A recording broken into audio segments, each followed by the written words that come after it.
All right, so we're looking at how we're going to graph exponential growth functions. So we're just going to focus on growth today. So exponential functions grow really fast. Okay? Now the parent function for exponential growth functions is y equals b to the x. And for growth, that's for whenever b is greater than 1. But this is my parent function right here. Now that b, we use the letter b because it's the base of the exponent. You see, it's being raised to this variable x. All right, and for exponential growth, we also call that the growth factor. With decay, we call it the decay factor. The two most important points that you always plot first are the points 0, 1, and 1b. Okay, so the point 0, 1, and then 1, whatever the base is. So for our example over here, we'll have the points 0, 1, and then 1, and whatever the base is. We don't know what the base is. We just know that for exponential growth, it's bigger than 1. So let's go to 1 on the x-axis, and then just any point that's bigger than 1.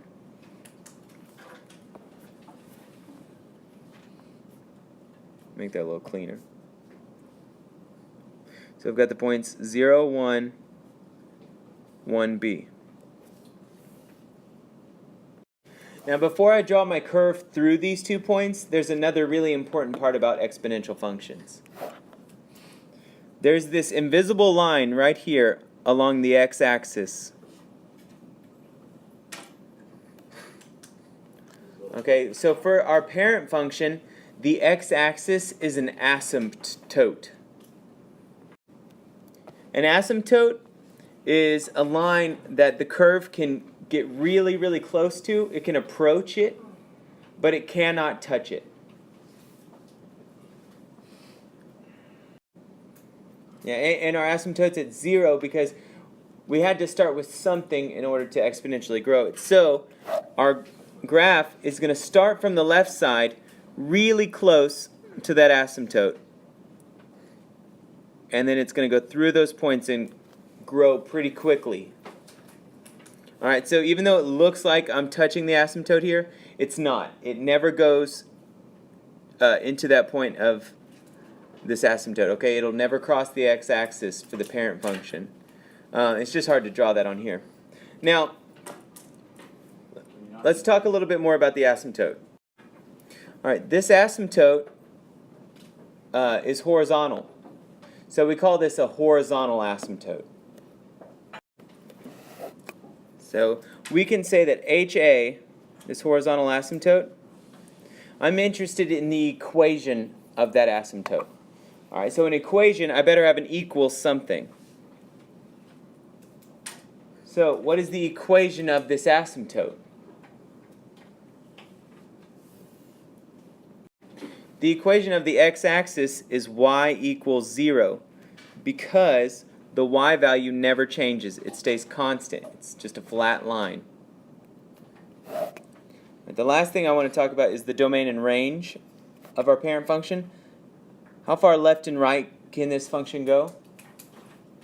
Yeah, it can go from negative infinity to infinity. So I'll say that the domain is all real numbers.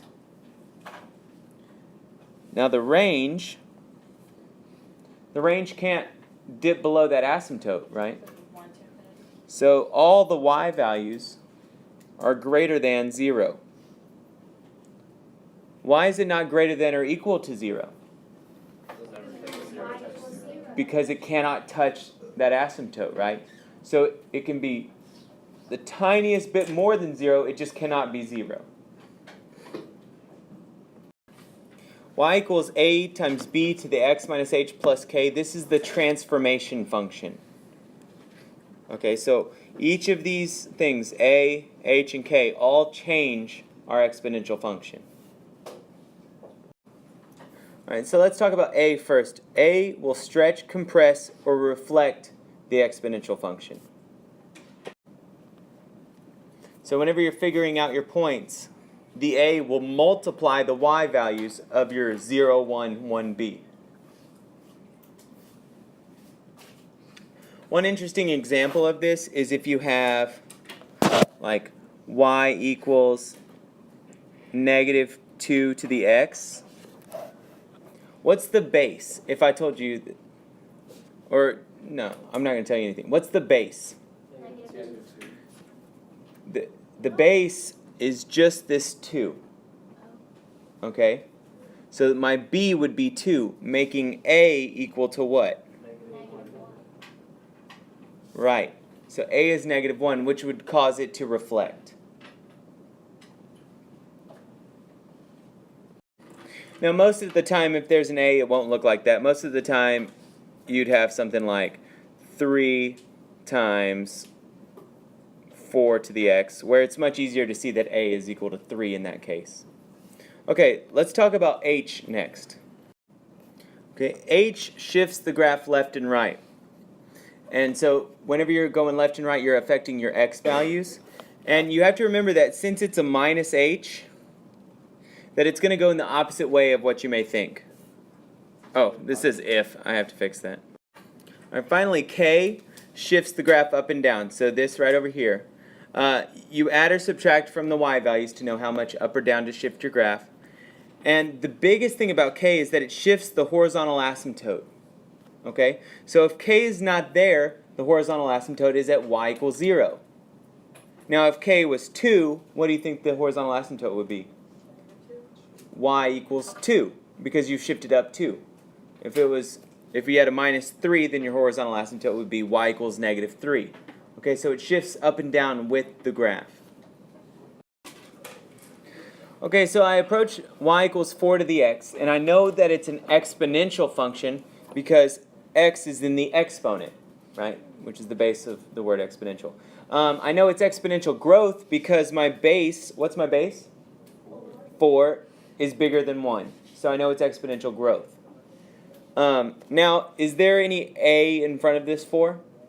Yes. What is the a? It's just 1. So does that change anything? No. There's no h up here with my x, and there's no k. So will there be any transformations? No. So the transformations for this function, there's none. Okay, now whenever I'm graphing this, there are always 2 points that I need to plot first. And what are those points? 0, 1, 1b.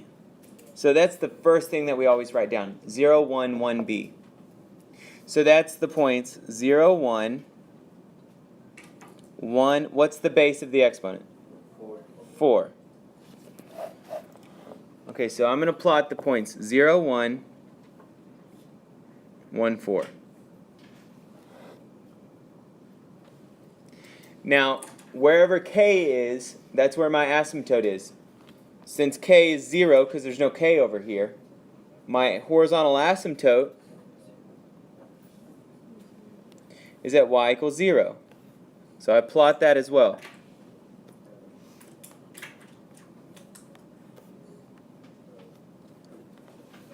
Now, because I don't have to move these points left or right or up or down or stretch them or anything, I'm ready to draw the curve through them.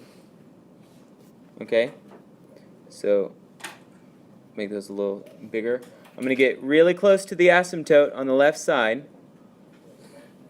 and I'm going to rise through these points. So it starts growing very quickly, right? Alright, so the domain of this function, since it can go forever left and forever right, the domain is all real numbers. And the range, since we didn't shift the asymptote, my range is still y is greater than 0. Y equals negative 2 times 3 to the x. And it doesn't make any difference that this 2 is in this parentheses or not. The negative just lets me know it's going to do what to the graph. It's going to reflect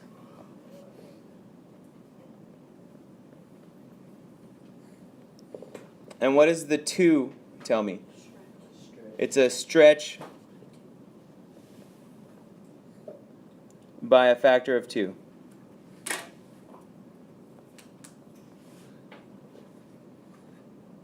By a factor just means that something's going to get multiplied by 2. And earlier we saw that that's the y values.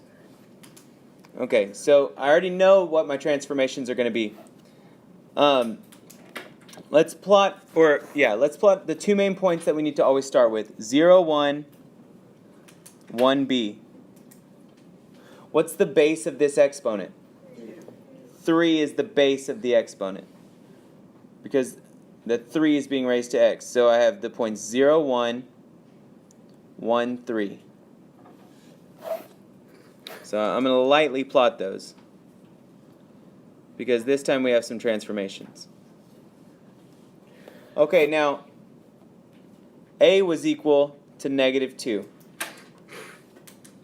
So to use a multiplies the y values, right? So my new points are 0, 1 times negative 2 is negative 2, and 1, negative 6. So my new points are 0, negative 2, 1, negative 6. Now there was no k, right? There's no plus or minus anything at the end. So did this graph shift up or down? No, so what else didn't get affected? The horizontal asymptote. So where's the horizontal asymptote? The horizontal asymptote is still at, what's the equation of that line? Y equals 0. So we draw our dashed line.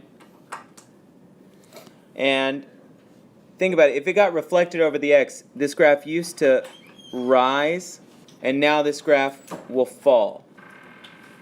Okay, and it'll fall quickly. So we get really close to the asymptote, and then it's going to fall through these points. So it's just like the graph before, just flipped over. All right, what's the domain of this function? How far left and right can it go? Forever in both ways.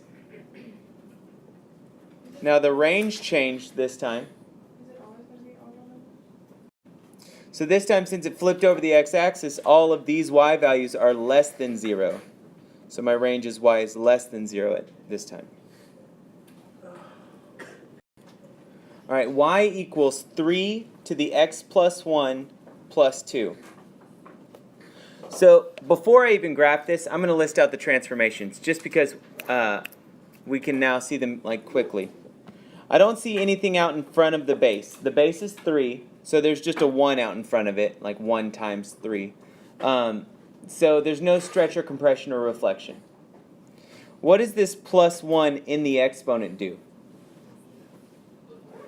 This is my h. All right, so it's either going to move left or right, and it's opposite of what you might think. So plus 1, I go left 1. And then this plus 2 is my shift up or down. So which way is that going to go? Up 2. All right, so I list out 0, 1, 1b. So the first points I plot are 0, 1, 1, 3. 0, 1, 1, 3.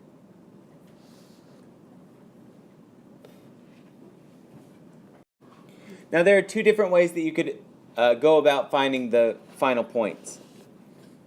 Earlier we said that the h you would either add or subtract from the x, and the k you would add or subtract from the y. So you could say, okay, I know I need to move left 1, so my x's are going to be subtracted by 1.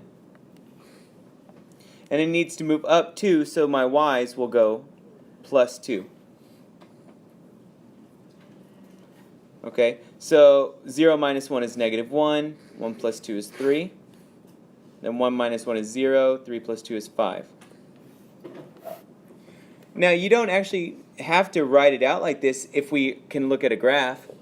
So if we can recognize that this is left 1 and up 2, well then you can just take each one of these points and take them left 1, and up 2. Left 1 and up 2. Okay, and look, those are the same points that I just came up with. -1, 3, and 0, 5. Okay, now there was no stretch or compression, but the graph got shifted up 2. So the horizontal asymptote also got shifted up 2. So what's the new equation of the horizontal asymptote? Y is equal to 2. So at 2, I'm going to make my horizontal asymptote.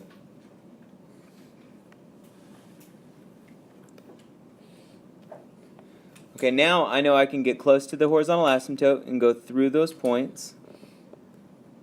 Hopefully a little bit cleaner than the way I did it. The domain did not change. The domain is still all real numbers. But this time the range, all of the y's are, it's sitting on top of the asymptote, so all the y's are greater than what number? 2.